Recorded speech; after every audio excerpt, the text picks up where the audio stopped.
There is a specific kind of quiet that descends on a packed room when something has just been said that the room did not see coming. Not the quiet of boredom or the quiet of politeness. The quiet of 200 people simultaneously holding their breath because the sentence that just landed in the air has not finished landing yet, and they need a moment to understand what it means. That kind of quiet is rare in political settings. Political settings are engineered to prevent it. The prepared remarks, the managed exchanges, the careful choreography of confrontation that looks spontaneous but is actually calculated to produce reactions within acceptable boundaries. That night, something broke through all of that engineering, and the quiet that followed lasted long enough for everyone in the hall to understand that they were no longer watching a managed event. They were watching something real. This is exactly how it happened. The hall was packed, the way halls get packed when people have been told something important is going to occur and have decided to show up despite their exhaustion and their skepticism and all the reasons they have accumulated over years of being told important things were going to occur and then watching them not occur. Folding chairs crammed so tight that the aisles between rows had essentially ceased to exist as navigable spaces. The particular demographic mix of a room that represents the actual country rather than the curated version of it that appears at formal political events. Tired parents, veterans with the specific posture that never fully leaves a person once it has been trained in, workers in clothes that had seen a lot of laundry, reporters along the walls with the practiced stillness of people who have learned to contain their reactions until they are alone with their notebooks.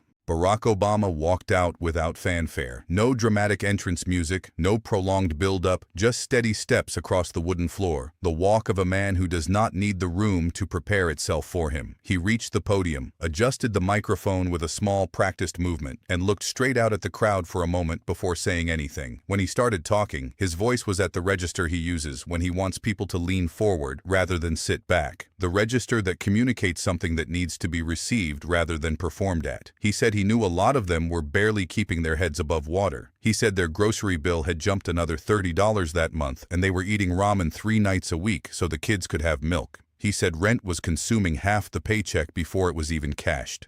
He said the schools had heat that did not work in winter, and textbooks 10 years out of date, and roofs that leaked when it rained. He said that was not a policy debate, that was their life. The heads throughout the room began nodding before he had finished the sentence. The quiet sounds that people make when someone finally says in public what they have been carrying in private. He kept going. He said that for the veterans in the room, the ones who had served and come home, too many of them were still waiting on appointments that never came, prescriptions that ran out, someone to listen when the nightmares did not quit. He said that was not right. None of it was. The room had gone to the specific quietness of people who are listening with more than their ears, who are measuring each sentence against their own experience and finding it accurate. A couple of older men in the back straightened in their chairs, the movement of people who have decided to pay attention. Then Obama stepped slightly away from the podium and scanned the front rows. He said there was someone there tonight he would like to hear from directly. He said her name. A woman in her late 30s rose slowly from the third row. Dark hair pulled back in a ponytail, plain gray hoodie, jeans that had been through a great deal of use. She hesitated for a moment and glanced at the small girl sitting beside her, 8 or 9 years old, holding a stuffed bear with both arms. Then she walked up the side stairs to the stage, when Obama waved her over with the quiet gesture that communicated this was not a performance but a request. She stood beside him with her hands clasped tight in front of her, the specific posture of someone trying not to drop something they cannot afford to drop.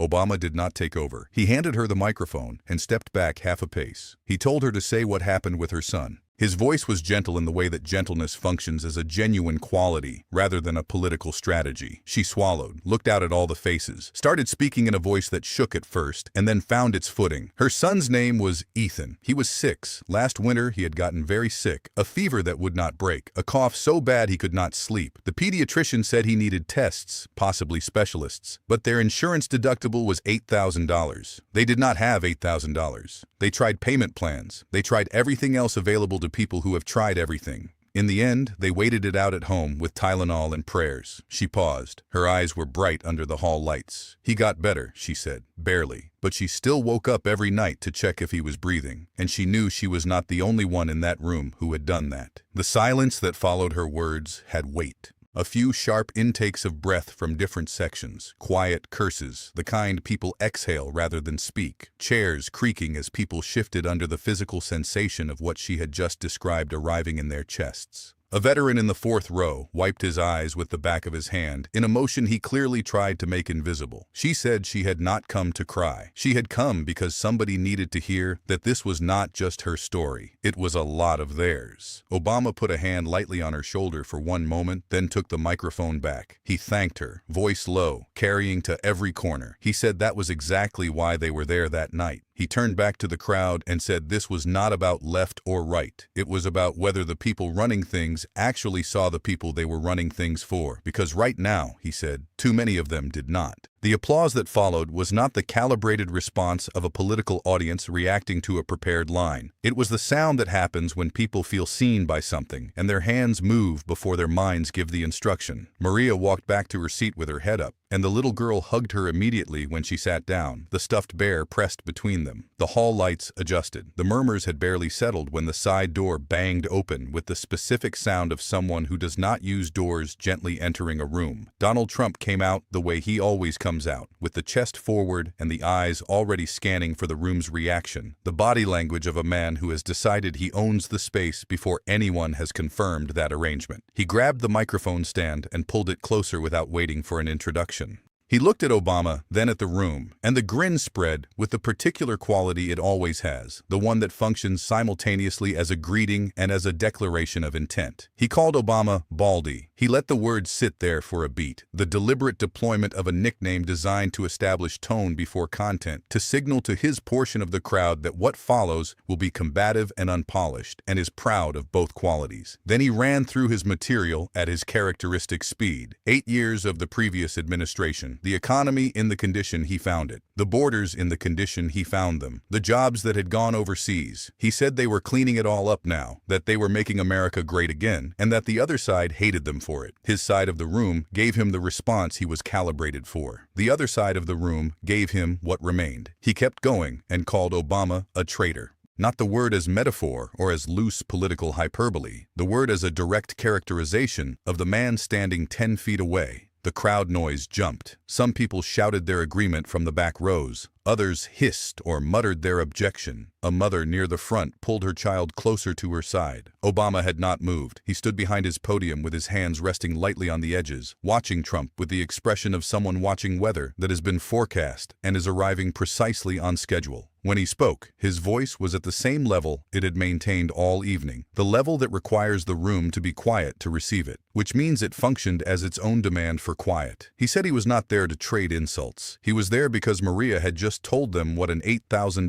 deductible looked like when your child could not breathe at night. That was not a talking point, he said. That was real. He reached under the podium and produced a manila folder, nothing theatrical about it, thick with papers. He opened it at his own pace, the pace of someone who is not performing urgency because he does not feel any, and began going through its contents. He held up the first sheet for the front rows. A family in Ohio with $42,000 in medical debt from one emergency surgery, on a payment plan that exceeded their mortgage. He held up a second. A single father in Texas with stage 3 cancer whose insurance had dropped him mid-treatment, selling his truck to cover chemotherapy co-payments with 2 children still in high school. He kept going, his voice steady through each number, each name, each specific detail that had the specificity of things that actually happened rather than things invented to make a point. He said the stack was not 1 or 2 stories. It was dozens. Real bills, real people. Real families who could not wait for the next election cycle to receive help. Trump's jaw had begun its visible tightening process, the quick sideways glance of a man looking for ground that turns out not to be there. He came back into his microphone with fake news and cherry-picking and the claim that they had the best health care, the lines that work in certain settings and were landing wrong in this one. Obama did not let him finish. He simply continued at the same pace, same tone, almost quiet, noting that these were not cherry-picked, but sourced from people who had written in, who had shown up tonight, who had asked him to bring their stories up because no one else was listening. He said if the goal was to fix things, maybe they started by looking at actual numbers instead of distributing exchanging nicknames. The low wave of agreement that followed was not manufactured. Nods from different sections, scattered claps that caught and spread. Trump's grin had fully vacated his face. His fingers were drumming against the podium with the specific rhythm of a man who has thrown something and is watching it come back. Obama closed the folder with a soft, clean sound and looked straight across the stage. He said they could keep yelling at each other, or they could talk about what was actually breaking people. He said it was Trump's choice. Trump's color had been climbing since the folder appeared. The flush that starts at the neck and moves upward when a person is losing their footing and can feel it happening. He gripped the podium edges hard enough for his knuckles to register white under the hall lights. He leaned in close to the microphone with the posture of someone about to share a confidence. He told Obama to be grateful he was president. He said anyone else would have kicked him out of the hall or out of the country. He said tremendous gratitude was owed and that he had delivered tremendous results. His portion of the room gave him the sharp cheers and fist pumps. The front section did not move. The split between them was fully visible now, a geological feature of the room that no amount of shouting was going to close. Obama waited for the noise to drop below the level that made speaking inefficient. Then he said, "Stop dodging." 2 words, no heat, just direction. He said they were not talking about gratitude or expulsion. They were talking about roads rated so badly that you lost a rim every few miles. Bridges rated D-, jobs that had kept whole towns alive, gone, factories shuttered, families packing up and leaving because there was nothing left to stay for. He said that was what people were living with, not tweets, not nicknames, real life. He asked Sergeant Ramirez to stand if he was comfortable doing so. A man in his late 40s rose from the middle section, short cropped gray hair, army cap held in both hands. The old, straight posture still present in his shoulders, even years after the uniform had come off. He gave Obama a small nod and looked around at the faces. Obama kept it simple. He said Sergeant Ramirez had served 2 tours in Afghanistan and asked him to tell the room what had happened with the VA when he got back. Ramirez cleared his throat once. His voice was rough but carried cleanly through the quiet that had fallen over the room in response to his standing. He said it had taken 14 months to get his first real appointment. He said the pain in his knee from an IED still swelled badly. He said they kept rescheduling and lost his paperwork twice, and he was on his 3rd appeal for disability. He said, meanwhile, he was working nights at a warehouse to cover the gap, and his wife was picking up extra shifts, and they were making it, but it was tight. He said he knew men who had not made it through the wait. The room received this the way it had received Maria's story, with the heavy, specific quiet of people who are not just listening, but feeling the weight of it land somewhere in their own experience. Someone in the back muttered a single low word under their breath. Ramirez sat back down with the contained, deliberate movement of a man who has said what needed saying and is now done. Trump could not let it stand. His palm came down on the podium once, hard, the sound of it sharp and sudden. He grabbed his mic and called it fake sob stories. He said they were fixing the VA, biggest overhaul ever. Then he reached toward the sound booth in a gesture that was unmistakably intended to signal a cut, waving his free hand at the audio technician in the back. The audio technician froze, hands hovering, not sure whether to comply with an instruction that had no legitimate basis, but was being delivered by the President of the United States in real time in a public hall with cameras running. The crowd noise spiked, half the room cheering Trump's aggression, the other half booing or yelling for Ramirez to be allowed to speak. Chairs scraped as people rose halfway from their seats. The room was within seconds of crossing a line that events of this kind are not supposed to approach.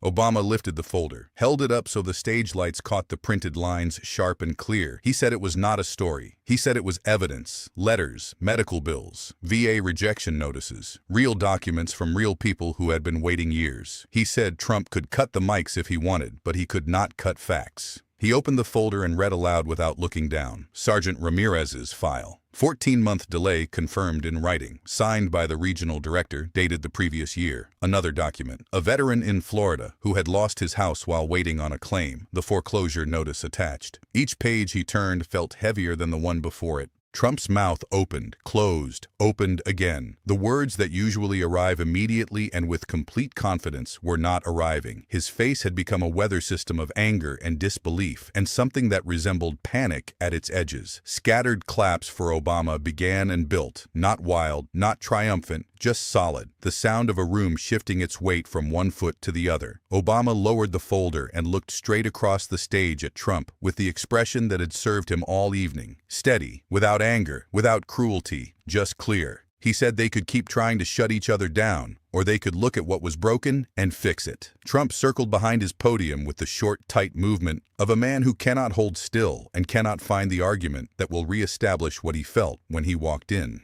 Then he turned back to the crowd with the energy of someone who has located what they believe is the decisive weapon and is preparing to deploy it. He said it. The foreign agent accusation. The birther question resurrected in the same breath. Where was the birth certificate? The long form. The real one. Maybe he was not from here. Maybe he had been working against the country from the beginning. That was why everything had gone the way it went. Because the wrong man had been in charge. The gasps from the front rows were immediate. The chanting that started in the back, the reflexive nationalist response that certain cues always produce from certain people, competed immediately with the booing that rose from other sections. Phones went up everywhere, their small screens recording something that everyone present understood was going to exist beyond this room, regardless of what happened next. Sergeant Ramirez stiffened in his chair. The combat posture returned without being summoned. Shoulders back, eyes narrowed, hands gripping the armrests. Obama let the noise find its ceiling. Then he spoke at the same measured pace, the tone of someone explaining something verifiable to a room full of people capable of verifying it. He said they could clear this up quickly. He had released the long-form birth certificate in 2011. It had been verified by the Hawaii Department of Health multiple times. The Honolulu newspapers had printed the birth announcement when he was born. Fact-checkers, courts, and Trump's own people had examined it and walked away because there was nothing to find. He said if Trump had new evidence, the table was right there. Otherwise, it was noise designed to avoid the real conversation. He paused, leaned forward by a fraction. He said that since they were on the subject of things coming out, some things were going to come out soon. Not rumors, documents, records. And when they did, they would see who had really been hiding what. The words sat in the air with the specific weight of a statement that is not elaborated because elaboration would reduce it. Trump's face moved through its response in real time, the sneer attempting to reassert itself over something that looked more like alarm. He fired back. Obama ignored the interruption and turned toward Ramirez. He said Ramirez had just shared what 14 months of waiting for VA care felt like. He said that was not foreign agent talk. That was an American who served telling the truth about how the system had failed him. He looked back at Trump and said Trump had called him a sob story a few minutes ago and was now attacking him with the same playbook he always used. He noted the speed with which Trump questioned loyalty when someone pointed out the problems he had promised to fix. Trump came back fast. He said Ramirez was part of the problem, that he was complaining instead of being grateful. Ramirez stood without being asked, not with anger in his posture,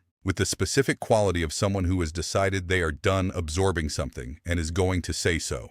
He spoke into the open air, his voice carrying through the quiet the room had given him. He said he did not need thanks.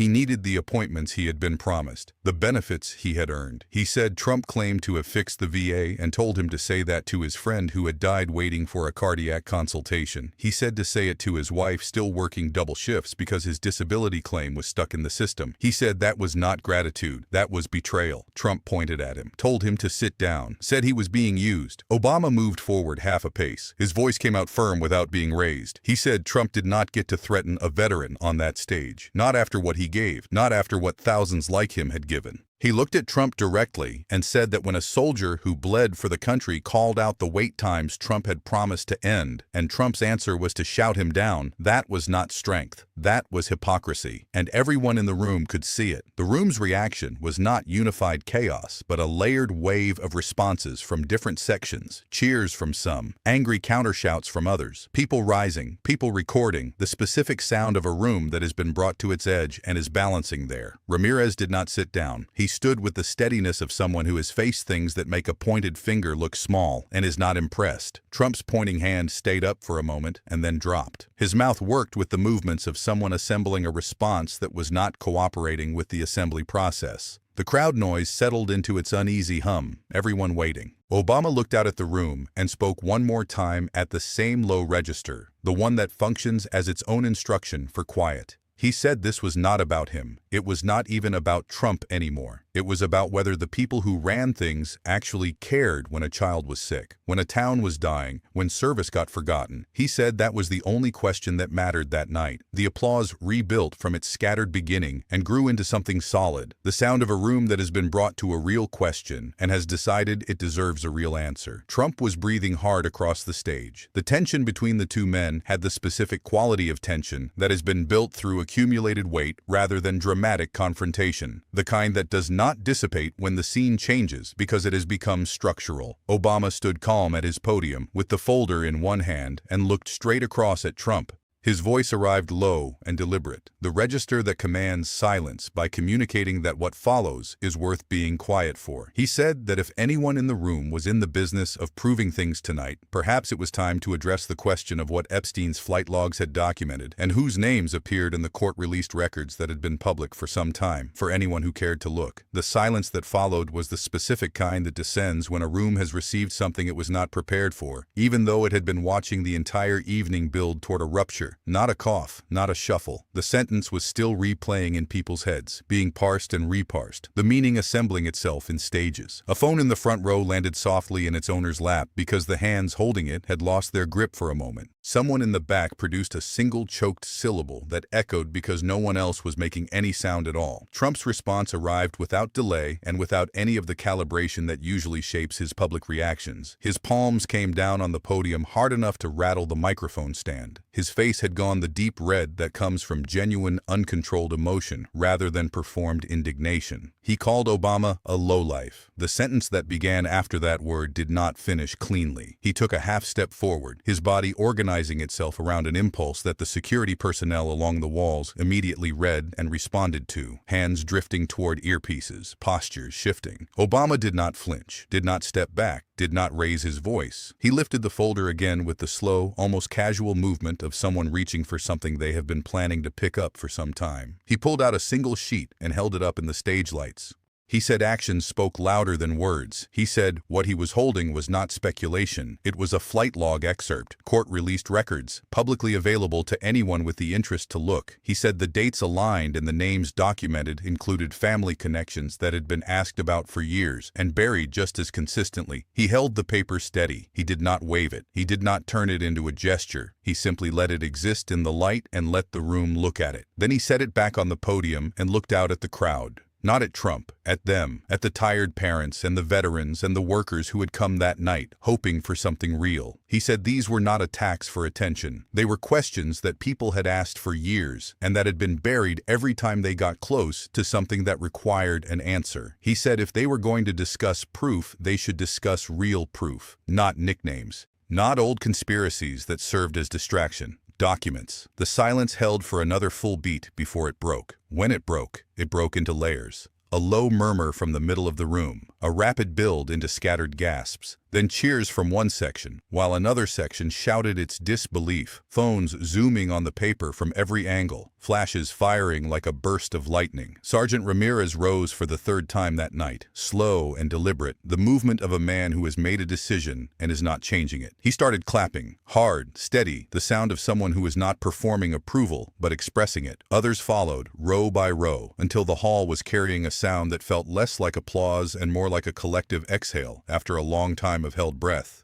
Trump stood frozen for several seconds, his chest rising and falling visibly, his eyes moving from Obama to the crowd, to the paper and back, the expression of a man watching the room that was his when he walked in complete its move to somewhere else. His mouth produced fragments, syllables that did not become sentences, a pointing finger that found the folder and then dropped. Then he turned and walked toward the side exit, his security moving with him, his back straight with the effort of someone trying to hold a posture under circumstances that are actively working against it. The side door closed behind him, and the frame rattled in the impact. The hall held its stunned breath. Then the door opened again. Trump came back through faster this time, his tie no longer straight, his eyes carrying the specific quality of someone who has made a decision in the hallway that they are not certain is correct, but are committed to executing. He did not go to his podium. He moved across the stage toward Obama's side, his finger already in the air, his voice already at maximum volume before he had covered half the distance. He said Obama thought he could drop garbage and walk away clean. He said slandering a family on a stage was not something that happened without consequences. He said this was not over. He said it twice. Security moved into his path. Two men in dark suits. He pushed past the first one with the specific aggression of someone who has decided that a physical impediment is not going to determine the outcome of this exchange. The crowd noise became the kind of sound that spaces produce when they are very close to the edge of something that cannot be walked back. Shouts from both sides, chairs scraping, people moving in the aisles without a destination, a woman yelling for him to be removed, a man in a red hat yelling to let him speak. The room was within a count of several seconds from tipping into real chaos. Obama did not move. He stayed exactly where he had been standing for the last several minutes, hands flat on the podium, eyes on Trump the whole time. The same calm that had been operating as its own kind of pressure all evening, the kind that is not the absence of response, but the decision to hold the response for the precise moment it will do the most work. When Trump was 10 feet away, Obama spoke. He used his first name. The way you use a first name when you want to reduce a dynamic to its simplest components. He said Trump could keep coming at him. He said he could keep threatening. But he said the folder was staying on that podium. He lifted it one final time and set it down with a sound that was softer than anything else that had been produced in the room in the last 10 minutes, but somehow arrived in every corner with equal clarity. He said the records, the logs, the letters from families, the VA documents, the connections that had been asked about for years, they were public now, or they were going to be. He said if Trump wanted to discuss leaks, they should see what came out when the light stayed on long enough. He said this was not about winning a fight that night. It was about whether the people in charge actually gave a damn when a life was falling apart. He said that question did not disappear when the cameras stopped rolling, and neither did the documents. Trump stopped, mid-step, his mouth opened, and the response was not there. Not at the speed he needed it, not at the quality that would have done what he required it to do. The anger in his eyes was still visible, but something else had moved in alongside it. The specific look of a man who can feel that the room he has spent his entire public career learning to command has left him and is not coming back tonight. The cheers for Obama that had started with Ramirez's slow, deliberate applause were not dying. They were layering and deepening. The sound of a room that has watched something shift and is acknowledging the shift with the only instrument available to it. Maria in the third row had her arm around her daughter, nodding slowly. The little girl still held her bear. Ramirez had sat back down, but his hands were still moving, steady and hard. Even some of the people who had cheered Trump earlier when he walked in had expressions that suggested the math of the evening had not come out the way they anticipated. Trump's arm came up one final time, the pointing gesture aimed at Obama and at the folder, the gesture that had been his most reliable instrument all night. His voice had gone hoarse somewhere in the last several minutes, and what came out was correspondingly rough. He said Obama would get his answer, that it was coming soon, that Obama thought he was smart, that they would all see. Then he turned. He did not look back. He walked toward the side door, and this time when it closed behind him, it closed with the finality of an exit that is not followed by a return. The stage lights felt different with him gone, sharper somehow, more even. Obama stood alone under them, with his hands resting lightly on the podium, and the folder open in front of him like a book that does not need to be read again, because everyone present has already understood what it contains. For a long beat, the room was still with the specific stillness of people who have just been through something and have not yet fully reached the other side of it. Then the applause began, not in a burst, but in the way that things begin when they are genuine, slowly, from several places at once, each small starting point finding the others and connecting with them until the individual sounds became a single sound, and the single sound built until it was filling every corner of the hall the way real things fill spaces when they are real. People stood, the veterans first, then the parents, then the reporters, who usually keep their reactions professional and contained, and who apparently decided that the containment requirement did not apply to this particular evening. The sound rolled through the hall in waves that continued to build rather than to peak and subside, the specific acoustic quality of a room that has been moved in a way it was not expecting. Obama did not wave, did not bow, did not produce the triumphant gesture that the moment was offering him as readily as anything the evening had provided. He looked out at them with the expression that he uses when he is not performing, but simply present, gave the small nod that meant he understood what they were feeling and that he respected the feeling, and let the moment breathe for as long as it needed to breathe. The house lights dimmed with the slow deliberateness of a stage crew that understood they were bringing down the lights on something that deserved a measured ending. The spotlight narrowed to him alone on the stage, the folder on the podium, the empty chair on the other side of the room where Trump had been sitting when the evening began. The applause, held in the partial dark, no dramatic finish, no music, no final prepared line delivered to the cameras. just the echo of everything that had been said in that room, and the knowledge shared by everyone present that the things said in that room that night had the specific weight of things that do not fade when the audience goes home, things that exist in the air of a place long after the people who put them there have moved on. Some nights end. Some nights simply become part of what happens next. This was the second kind.